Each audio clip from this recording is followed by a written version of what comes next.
নমস্কার। একদম একটি অন্য বিষয়ে কথা বলতে এলাম।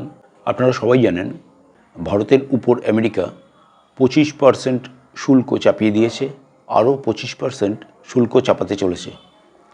আগে এই শুল্ক ছিল খুব সম্ভবত 16.5।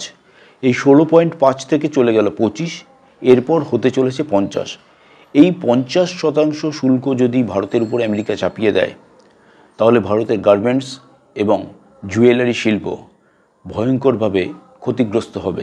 আমরা ওপর যেটা দেখতে পাই এবং জানি সেটা হলো রাশিয়ার থেকে তেল কেনা এবং রাশিয়ার থেকে যুদ্ধের অস্ত্র কেনা, এটা আমেরিকা একেবারেই ভালোভাবে নেয়নি এবং এই কারণেই আমেরিকা এই নিষেধাজ্ঞা ভারতের উপর দিয়েছে এবং ভারতের উপর এই পরিমাণে শুল্ক চাপিয়ে চলেছে।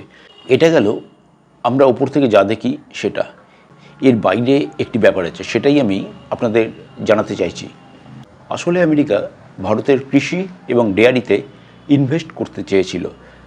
আমাদের প্রধানমন্ত্রী মাননীয় শ্রী নরেন্দ্র মোদী আমেরিকাকে এই সুযোগটি দেননি।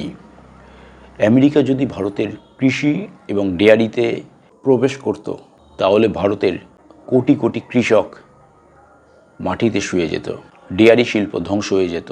তাই ভারতের বিরুদ্ধে আমেরিকা যে যুদ্ধ ঘোষণা করেছে, সেই যুদ্ধে আমি একজন ভারতীয় হিসেবে সরকারের পাশে আছি। আমি খুবই ক্ষুদ্র, কিন্তু ভারতের কৃষকদের পাশে দাঁড়াবার জন্য মাননীয় প্রধানমন্ত্রী শ্রী নরেন্দ্র মোদীকে আমি অন্তর থেকে স্যালিউট, শ্রদ্ধা এবং প্রণাম জানাই। আমার ভারতের আগে কেউ না। ভারত মাতা কি জয়।